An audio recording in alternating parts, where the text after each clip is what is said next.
ਦੂਸਰੇ ਗਰੁੱਪ ਵਿੱਚ ਕੱਲ ਪੁੱਛਿਆ ਸੀ, अगर किसी ने हमारे साथ पहले भी बुरा किया है और अभी भी वही करने की कोशिश कर रहा है तो ऐसे इंसान को नफ़रत करूं और दूर हो जाऊं या माफ़ कर दें, क्योंकि वो घर में ही रहते हैं तो रोज़ मिलना होता है।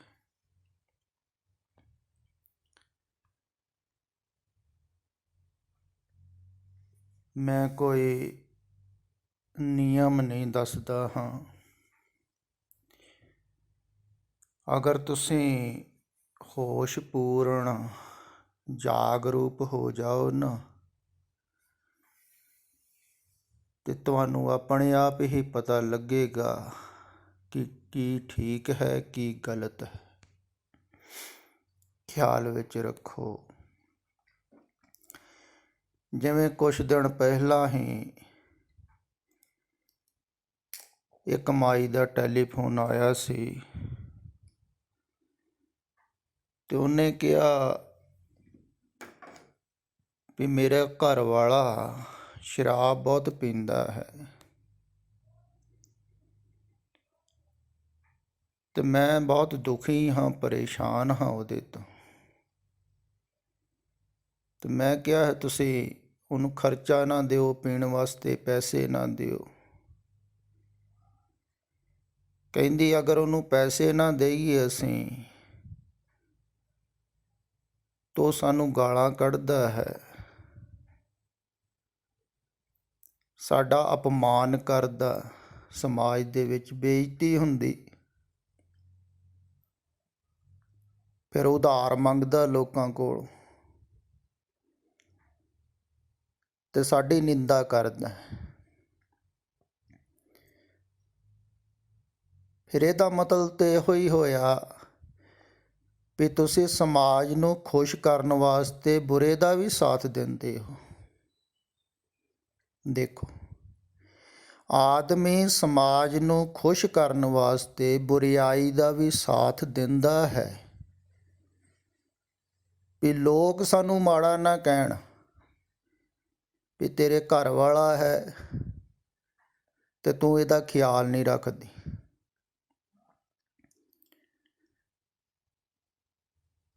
भी ख्याल तो रखना ही चाहिए। लोकां कों डरदे होए, लोग कौन हुंदे हन?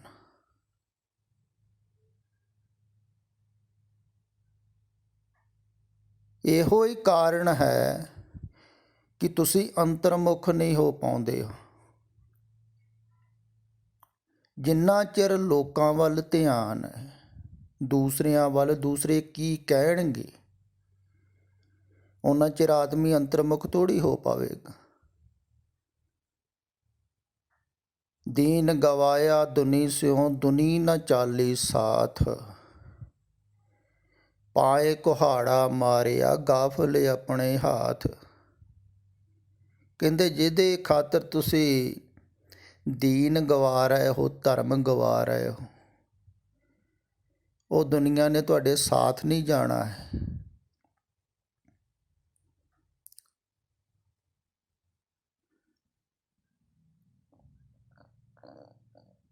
ते जिहदी खातर तुसी अपना जीवन बर्बाद कर रहे हो,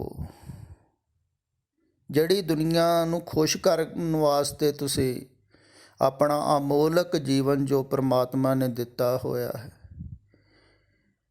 उन्होंने बर्बाद कर रहे हो। तुसी समझदार थोड़ी हो। दुनिया दियां उस्तत निंदा जिहड़ी है ना, इनू तो क्या है, दुनिया की उस्तत निंदा अग्गी सेती जार। जड़ियाँ उस्तत निंदा हन, वडियाई उपमा है, कहंदे उन्होंने अग ला दिओ, इन्नी जले सुख पाया। तो वडियाई दुनिया दी, दुनिया दे विच ख्याल ਵੀ ਦੁਨੀਆ ਚੰਗਾ ਕਵੇ। ਫਿਰ ਤੁਸੀਂ ਕਿੰਨੇ ਕੁ ਲੋਕਾਂ ਨੂੰ ਚੰਗਾ ਕਹਿੰਦੇ ਹੋ? ਇੰਨੇ ਕੁ ਲੋਕ ਤੁਹਾਨੂੰ ਚੰਗਾ ਕਹਿੰਦੇ ਹਨ, ਜਿੰਨਾ ਮਰਜ਼ੀ ਕੋਈ ਚੰਗਾ ਬਣੀ ਜਾਵੇ। ਤੇ ਪਹਿਲੀ ਤਾਂ ਗੱਲ ਇਹ ਹੈ ਵੀ ਦੁਨੀਆ ਵੱਲੋਂ ਧਿਆਨ ਹਟਾਉਣਾ ਹੈ, ਸਮਾਜ ਵੱਲੋਂ ਧਿਆਨ ਹਟਾਉਣਾ ਹੈ, ਬਾਹਰੋਂ ਧਿਆਨ ਹਟਾਉਣਾ ਹੈ। ਇਹੋ ਹੀ ਸਾਰਿਆਂ ਨੂੰ ਵੱਡੀ ਆਦਮੀ ਵਿੱਚ ਬਿਮਾਰੀ ਹੈ। ਪਸ਼ੂ ਪੰਛੀਆਂ 'ਚ ਬਿਮਾਰੀ ਨਹੀਂ ਹੈ। ਪਸ਼ੂ ਨਹੀਂ ਸੋਚਦੇ ਹਨ ਵੀ ਦੂਸਰੇ ਪਸ਼ੂ ਕੀ ਕਹਿਣਗੇ ਮੈਂ ਇੱਦਾਂ ਦਾ ਕੰਮ ਕੀਤਾ। ਪਸ਼ੂ ਵਡਿਆਈ ਦੀ ਖਾਤਰ ਕੁਛ ਨਹੀਂ ਕਰਦਾ, ਪਰ ਬੰਦਾ ਕਰਦਾ ਹੈ। ਬੰਦਾ ਵਡਿਆਈ ਚਾਹੁੰਦਾ ਹੈ, ਪ੍ਰਭੁਤਾ ਚਾਹੁੰਦਾ ਹੈ, ਮਾਣ ਚਾਹੁੰਦਾ ਹੈ, ਇੱਜ਼ਤ ਚਾਹੁੰਦਾ ਹੈ। ਅਤੇ ਇੱਜ਼ਤ ਦੀ ਖਾਤਰ ਆਦਮੀ ਬਹੁਤ ਕੁਕਰਮ ਵੀ ਕਰਦਾ ਹੈ, ਮਾੜੇ ਕੰਮ ਵੀ ਕਰਦਾ, ਬੁਰਿਆਂ ਦਾ ਸਾਥ ਵੀ ਦਿੰਦਾ ਹੈ ਇੱਜ਼ਤ ਦੀ ਖਾਤਰ। ਫਿਰ ਦੂਸਰੀ ਗੱਲ ਹੈ, ਬੁਰਿਆਈ ਦੇ ਵਿੱਚ ਵੀ ਉਹਨੂੰ ਇੱਜ਼ਤ ਮਿਲਣ ਲੱਗ ਪਵੇ।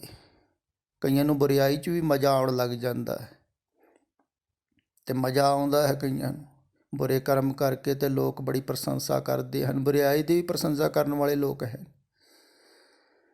ਅਤੇ ਹੋਰ ਜ਼ਿਆਦਾ ਬੁਰੇ ਹੋ ਜਾਂਦੇ ਹਨ। ਫਿਰ ਕਈਆਂ ਨੂੰ ਦੂਸਰੇ ਨੂੰ ਦੁੱਖ ਦੇ ਕੇ ਮਜ਼ਾ ਆਉਂਦਾ ਹੈ। ਜ਼ਿਆਦਾਤਰ ਆਦਮੀ ਜਿਹੜੇ ਹਨ ਨਾ, ਉਹ ਐਸੇ ਵੀ ਹਨ ਵੀ ਦੂਸਰੇ ਨੂੰ ਦੁੱਖ ਦੇ ਕੇ ਮਜ਼ਾ ਲੈਂਦੇ ਹਨ, ਪਰੇਸ਼ਾਨ ਕਰਕੇ ਮਜ਼ਾ ਲੈਂਦੇ ਹਨ। ਅਤੇ ਜੇ ਤੁਸੀਂ ਉਹਨਾਂ ਦਾ ਸਹਿਯੋਗ ਕਰ ਰਹੇ ਹੋ ਤਾਂ ਉਹਨਾਂ ਨੂੰ ਹੋਰ ਮਜ਼ਾ ਆਉਂਦਾ ਹੈ, ਉਹ ਹੋਰ ਪਰੇਸ਼ਾਨ ਕਰਦੇ ਹਨ। ਤੁਸੀਂ ਦੇਖਿਆ ਇਹ ਹੈ ਨਾ। ਕਈ ਐਸੇ ਵੀ ਹਨ ਜਿਹੜੇ ਆਪ ਪਰੇਸ਼ਾਨ ਹੁੰਦੇ ਹਨ ਅਤੇ ਦੂਸਰਿਆਂ ਨੂੰ ਪਰੇਸ਼ਾਨ ਕਰਦੇ ਹਨ। ਜਿਵੇਂ ਇਸਤਰੀਆਂ ਜ਼ਿਆਦਾਤਰ ਹਨ, ਉਹ ਬਹੁਤ ਜ਼ਿਆਦਾ ਗੁੱਸੇ 'ਚ ਆ ਜਾਣਗੀਆਂ, ਨਾਰਾਜ਼ ਹੋਣਗੀਆਂ, ਤੋ ਇਹੋ ਜਿਹੀਆਂ ਗੱਲਾਂ ਕਰਨਗੀਆਂ ਵੀ ਬੰਦਾ ਵੀ ਗੁੱਸੇ 'ਚ ਆਵੇ ਅਤੇ ਨਾਰਾਜ਼ ਹੋ ਜਾਵੇ, ਤਾਂ ਉਹਨਾਂ ਨੂੰ ਮਜ਼ਾ ਆਉਂਦਾ ਹੈ। ਕਈਆਂ ਨੂੰ ਆਪਣੇ ਆਪ ਨੂੰ ਦੁਖੀ ਕਰਕੇ ਵੀ ਮਜ਼ਾ ਆਉਂਦਾ ਹੈ। ਆਦਮੀ ਬੜਾ ਅਦਭੁਤ ਹੈ, ਅਤੇ ਦੂਸਰੇ ਨੂੰ ਦੁਖੀ ਕਰਕੇ ਵੀ ਮਜ਼ਾ ਲੈਂਦੇ ਹਨ। ਐਸੇ ਆਦਮੀ ਵੀ ਹਨ। ਤੁਸੀਂ ਇਸ ਸੰਸਾਰ 'ਚ ਰਹਿੰਦੇ ਹੋ, ਪਰਿਵਾਰਾਂ ਵਾਲੇ ਹੋ, ਤੁਹਾਨੂੰ ਤਾਂ ਜ਼ਿਆਦਾ ਪਤਾ ਹੋਵੇਗਾ ਵੀ ਇੱਕ ਦੂਸਰੇ ਨੂੰ ਦੁਖੀ ਕਰਕੇ ਵੀ ਆਦਮੀ ਮਜ਼ਾ ਲੈਂਦਾ। ਫਿਰ ਜਿਹੜਾ ਦੁਖੀ ਕਰ ਰਿਹਾ ਹੈ, ਪਰੇਸ਼ਾਨ ਕਰਦਾ ਹੈ, ਅਗਰ ਤੁਸੀਂ ਪਰੇਸ਼ਾਨ ਹੋ ਰਹੇ ਹੋ ਉਹਦੇ ਤੋਂ, ਤੁਹਾਨੂੰ ਮਜ਼ਾ ਆ ਰਿਹਾ ਹੈ, ਤਾਂ ਉਹ ਜ਼ਿਆਦਾ ਪਰੇਸ਼ਾਨ ਕਰੇਗਾ ਤੁਹਾਨੂੰ, ਕਿਉਂਕਿ ਉਹਨੂੰ ਪਰੇਸ਼ਾਨ ਕਰਨ ਵਿੱਚ ਮਜ਼ਾ ਆਉਂਦਾ ਹੈ। ਦੁਖੀ ਕਰਨ ਵਿੱਚ ਕਈਆਂ ਨੂੰ ਦੂਸਰਿਆਂ ਨੂੰ ਰੋਂਦੇ ਹੋਏ ਦੇਖ ਕੇ ਮਜ਼ਾ ਆਉਂਦਾ ਹੈ, ਤੜਫਾ ਕੇ ਵੀ ਮਜ਼ਾ ਆਉਂਦਾ। ਕਈ ਕਹਿੰਦੇ ਨਹੀਂ ਹਥਿਆਰੇ ਕਿ ਅਸੀਂ ਜਦੋਂ ਦੂਸਰੇ ਨੂੰ ਮਾਰਦੇ ਹਨ ਨਾ, ਦੂਸਰਾ ਤੜਫਦਾ ਹੈ, ਸਾਨੂੰ ਬੜਾ ਮਜ਼ਾ ਆਉਂਦਾ। ਹੁਣ ਕੀ ਕਰੋਗੇ? ਅਤੇ ਕਈ ਐਸੇ ਮਨੁੱਖ ਹਨ ਜਿਹੜੇ ਦੂਸਰੇ ਨੂੰ ਦੁਖੀ ਦੇਖ ਕੇ ਮਜ਼ਾ ਲੈਂਦੇ ਹਨ, ਦੁਖੀ ਕਰਕੇ ਮਜ਼ਾ। ਗੁੱਸੇ ਦੇ ਵਿੱਚ ਕੋਈ ਆ ਗਿਆ, ਅੱਗ ਬਬੂਲਾ ਹੋ ਗਿਆ, ਅਤੇ ਦੂਸਰਾ ਹੱਸਣ ਲੱਗ ਜਾਂਦਾ, ਚਕਾਤਾ ਨਾ ਮਜ਼ਾ ਵੀ ਤੈਨੂੰ ਵੀ ਮੈਂ ਦੁਖੀ ਕਰ ਦਿੱਤਾ। ਅਤੇ ਅਗਰ ਤੁਸੀਂ ਦੁਖੀ ਹੁੰਦੇ ਹੋ, ਪਰੇਸ਼ਾਨ ਹੁੰਦੇ ਹੋ ਦੂਸਰੇ ਤੋਂ, ਅਤੇ ਦੂਸਰਾ ਮਜ਼ਾ ਲੈ ਰਿਹਾ ਹੈ, ਤਾਂ ਉਹ ਪਰੇਸ਼ਾਨ ਕਰਦਾ ਰਹੇਗਾ। ਫਿਰ ਦੂਸਰੀ ਗੱਲ ਇਹ ਹੈ ਵੀ ਬੁਰੇ ਨੂੰ ਤੁਸੀਂ ਅਗਰ ਮਾਫ਼ ਵੀ ਕਰਦੇ ਹੋ ਨਾ, ਵੀ ਠੀਕ ਹੈ ਅਸੀਂ ਮਾਫ਼ ਕਰ ਦਿੱਤਾ, ਤਾਂ ਵੀ ਉਹ ਸੁਧਰੇਗਾ ਨਹੀਂ। ਦਰਅਸਲ ਬੁਰੇ ਵੱਲੋਂ ਅਗਰ ਤੁਸੀਂ ਧਿਆਨ ਹਟਾ ਲਓ, ਕਹਿੰਦੇ ਹਨ ਨਾ ਪਾਗਲ ਵੱਲ ਬਹੁਤਾ ਧਿਆਨ ਨਾ ਦਿਓ, ਤਾਂ ਉਹਦਾ ਪਾਗਲਪਨ ਘਟ ਜਾਂਦਾ ਹੈ। ਅਗਰ ਕੋਈ ਨਾਰਾਜ਼ ਹੈ, ਗੁੱਸੇ ਦੇ ਵਿੱਚ ਹੈ, ਬਹੁਤ ਜ਼ਿਆਦਾ ਨਾਰਾਜ਼ ਹੁੰਦਾ ਹੈ, ਅਤੇ ਤੁਸੀਂ ਉਹਨੂੰ ਅਣਗੌਲਿਆ ਕਰ ਦਿੰਦੇ ਹੋ, ਨਾ ਉਹਨੂੰ ਚੰਗਾ ਕਹਿੰਦੇ ਹੋ, ਨਾ ਮਾੜਾ ਕਹਿੰਦੇ, ਨਾ ਆਪਣੀ ਸਫਾਈ ਦਿੰਦੇ ਹੋ ਮੈਂ ਠੀਕ ਹਾਂ। ਜਿਵੇਂ ਕੋਈ ਪਤਨੀਆਂ ਲੜ ਪੈਂਦੀਆਂ ਹਨ, ਜਾਂ ਕੋਈ ਪਤੀ ਲੜ ਪੈਂਦੇ ਹਨ, ਜਾਂ ਕੋਈ ਹੋਰ ਲੜ ਪਿਆ ਤੁਹਾਡੇ ਨਾਲ, ਨਾਰਾਜ਼ ਹੋਇਆ, ਬੜਾ ਗੁੱਸੇ 'ਚ ਆ ਗਏ, ਤੁਸੀਂ ਉਹਨੂੰ ਅਣਗੌਲਿਆ ਕਰ ਦਿੱਤਾ, ਨਾ ਉਹਨੂੰ ਜਵਾਬ ਦਿੱਤਾ, ਨਾ ਚੰਗਾ ਕਿਹਾ, ਨਾ ਮਾੜਾ ਕਿਹਾ। तो ਅੱਗੇ ਤੋਂ ਵੀ ਖਿਆਲ ਰੱਖੇਗਾ ਵੀ ਇਸ ਆਦਮੀ ਦੇ ਨਾਲ ਲੜਨਾ ਹੀ ਨਹੀਂ। ਅਗਰ ਤੁਸੀਂ ਨਾਰਾਜ਼ ਹੋਗੇ, ਗੁੱਸੇ ਹੋਗੇ, तो जित गया। ਤੁਹਾਨੂੰ नाराज करके अगला जित जाता है। अगर तुसी नाराज होगे, दुखी होगे, परेशान होगे दूसरे तो दूसरा ज़्यादा परेशान करेगा।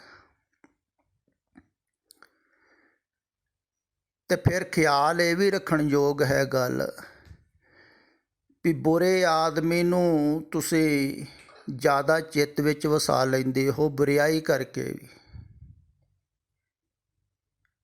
ਹੁਣ ਕੋਈ ਬੁਰਾ ਆਦਮੀ ਹੈ ਤੁਹਾਡੇ ਕੋਲ, ਤੁਹਾਡੇ ਲਾਗੇ, ਉਹ ਜ਼ਿਆਦਾ ਤੁਹਾਨੂੰ ਤੰਗ ਕਰਦਾ, ਪਰੇਸ਼ਾਨ ਕਰਦਾ, ਉਹਦਾ ਖਿਆਲ ਤੁਹਾਡੇ ਮਨ ਵਿੱਚ ਜ਼ਿਆਦਾ ਬਣਿਆ ਰਹੇਗਾ। ਜਿਹਦੇ ਨਾਲ ਨਫ਼ਰਤ ਹੋਵੇਗੀ ਉਹਦਾ ਖਿਆਲ ਜ਼ਿਆਦਾ ਤੁਹਾਡੇ ਮਨ ਵਿੱਚ ਬਣਿਆ ਰਹੇਗਾ, ਧਿਆਨ ਬਣਿਆ ਰਹੇਗਾ ਉਹਦਾ, ਤਾਂ ਉਹਦੀ ਛਾਪ ਤੁਹਾਡੇ ਅੰਦਰ ਬਣ ਜਾਵੇਗੀ। तो ਉਹਦੇ ਤੋਂ ਵੀ ਛੁਟਕਾਰਾ ਨਹੀਂ ਹੋਵੇਗਾ। ਭਲੇ ਦੀ ਛਾਪ ਤੇ ਬਣਦੀ ਹੈ, ਜਿਹੜਾ ਤੁਹਾਡਾ ਭਲਾ ਕਰਦਾ, ਤੁਹਾਡੇ ਨਾਲ ਮੋਹ ਕਰਦਾ, ਪਿਆਰ ਕਰਦਾ, ਉਹਦਾ ਖਿਆਲ ਤੇ ਤੁਹਾਡੇ ਅੰਦਰ ਬਣਦਾ ਹੀ ਹੈ। ਬੁਰੇ ਦਾ ਖਿਆਲ ਵੀ ਤੁਹਾਡੇ ਅੰਦਰ ਬਣਦਾ ਹੈ।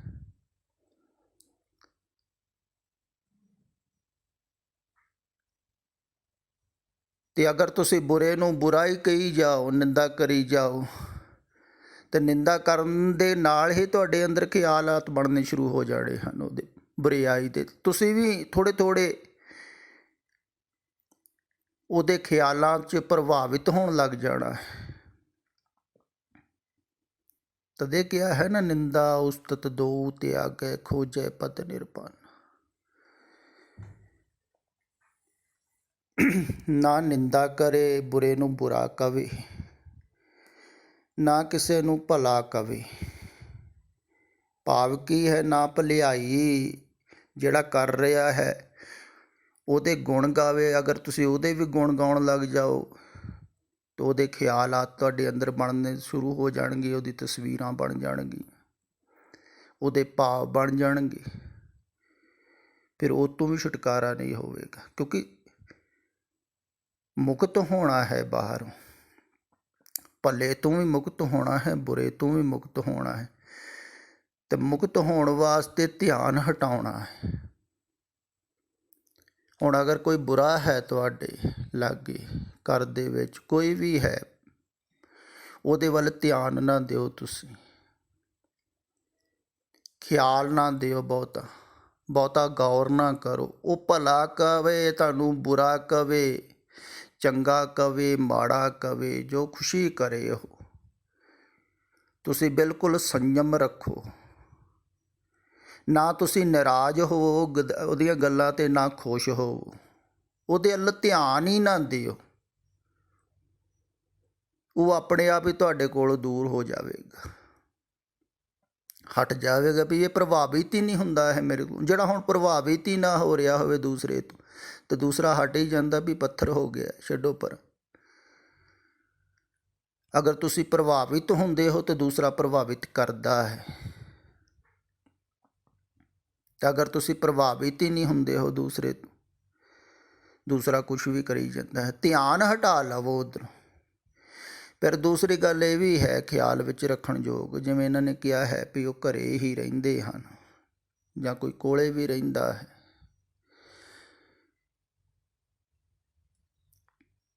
ਵੀ ਧਿਆਨ ਨਹੀਂ ਹਟ ਸਕਦਾ।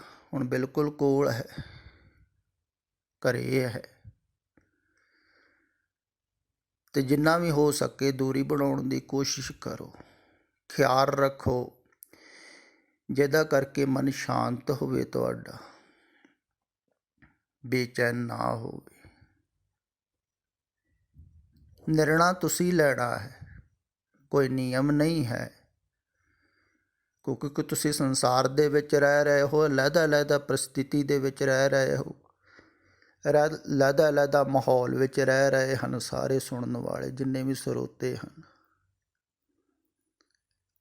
ਹਰ ਇੱਕ ਦਾ ਲਹਿਦਾ ਮਾਹੌਲ ਹੈ, ਲਹਿਦਾ ਪਰਿਵਾਰ ਹੈ, ਲਹਿਦਾ ਸਮਾਜ ਹੈ।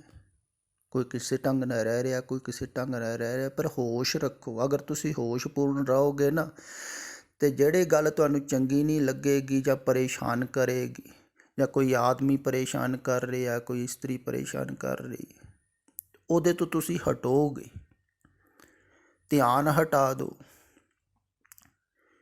ਪਿੱਠ ਮੋੜ ਲਓ, ਉਹਦੇ ਤੋਂ ਥੋੜ੍ਹਾ ਜਿਹਾ ਦੂਰ ਹਟ ਜਾਓ ਕੁਝ ਚਿਰ ਵਾਸਤੇ, ਖਿਆਲ ਨਾ ਕਰੋ ਅਤੇ ਹੌਲੀ ਹੌਲੀ ਦੂਰੀ ਬਣਾਓ।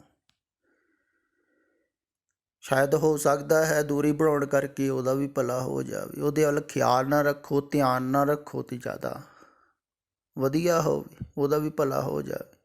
ਜਿਵੇਂ ਬੁਰਿਆਈ ਦਾ ਤੁਸੀਂ ਸਾਥ ਦਿਓਗੇ ਤਾਂ ਬੁਰਾ ਵਧੇਗਾ ਹੀ।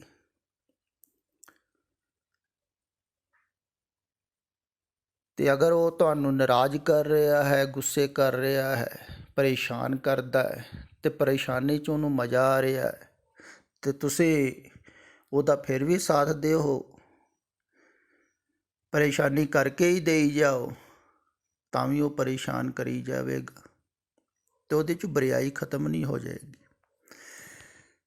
ਅਤੇ ਭਲੇ ਵੱਲੋਂ ਵੀ ਧਿਆਨ ਹਟਾ ਲਓ, ਬੁਰੇ ਵੱਲੋਂ ਵੀ ਹਟਾ ਲਓ ਧਿਆਨ ਹਟਾਉਣਾ ਹੈ ਸੰਸਾਰ ਵਿੱਚ। ਅੱਜ ਹੀ ਇੱਕ ਗੁਰਮੁਖ ਪਿਆਰੇ ਨੇ ਆਡੀਓ ਰਿਕਾਰਡਿੰਗ ਰਾਹੀਂ ਦੱਸਿਆ, ਕਹਿੰਦਾ ਹੈ ਵੀ ਜਿਹੜੇ ਭਾਵ ਬਣਦੇ ਹਨ ਅੰਦਰ ਸੰਸਾਰ ਦੇ, ਉਹ ਤਸਵੀਰਾਂ ਬਣੀਆਂ ਹੋਈਆਂ ਹਨ, ਉਹ ਵਾਰ-ਵਾਰ ਅੱਗੇ ਆ ਜਾਂਦੀਆਂ ਹਨ। ਬਾਹਰੋਂ ਤਾਂ ਤਿਆਗ ਦਿੱਤਾ ਹੈ, ਬਾਹਰੋਂ ਤਾਂ ਧਿਆਨ ਹਟ ਜਾਂਦਾ ਹੈ, ਪਰ ਅੰਦਰ ਸੰਸਾਰ ਵਸਿਆ ਹੋਇਆ। ਫਿਰ ਅੰਦਰ ਜਿਹੜੀ ਬੁਰਾਈਆਂ ਦੀਆਂ ਤਸਵੀਰਾਂ ਵਸੀਆਂ ਹੋਈਆਂ ਹਨ, ਉਹ ਤਾਂ ਛੇਤੀ ਨਿਕਲ ਜਾਂਦੀਆਂ ਹਨ, ਪਰ ਜਿਹੜੀ ਭਲੇ ਦੀਆਂ ਬਣੀਆਂ ਹੋਈਆਂ ਹਨ, ਧਾਰਮਿਕ ਤਸਵੀਰਾਂ ਅੰਦਰ ਵਸਾ ਲੈਂਦੇ ਹਨ ਲੋਕ, ਧਾਰਮਿਕ ਭਾਵ ਵਸਾਏ ਹੋਏ ਹਨ, ਉਹਨਾਂ ਤੋਂ ਵੀ ਮੁਕਤ ਹੋਣਾ ਹੈ। ਤਾਂ ਪਹਿਲਾਂ ਬਾਹਰੋਂ ਮੁਕਤ ਹੋਣਾ ਹੈ, ਫਿਰ ਅੰਦਰੋਂ ਵੀ ਮੁਕਤ ਹੋਣਾ ਹੈ। ਪਰ ਕਾਹਲੀ ਨਹੀਂ ਕਰਨੀ ਹੈ, ਜਿਹੜੇ ਅੰਦਰ ਜਾ ਰਹੇ ਹਨ ਸਹਿਜਤਾ ਦੇ ਨਾਲ ਹੋਵੋਗੇ, ਆਸਤੇ ਆਸਤੇ ਖਿਆਲ ਰੱਖੋ ਅਤੇ ਇਹਨਾਂ ਤੋਂ ਹਟਦੇ ਜਾਓ ਪਿੱਛੇ। ਪਹਿਲਾਂ ਬਾਹਰੋਂ ਹਟੋ, ਧਿਆਨ ਨਾ ਦਿਓ ਬਾਹਰ ਕਿਸੇ ਵੱਲ ਵੀ।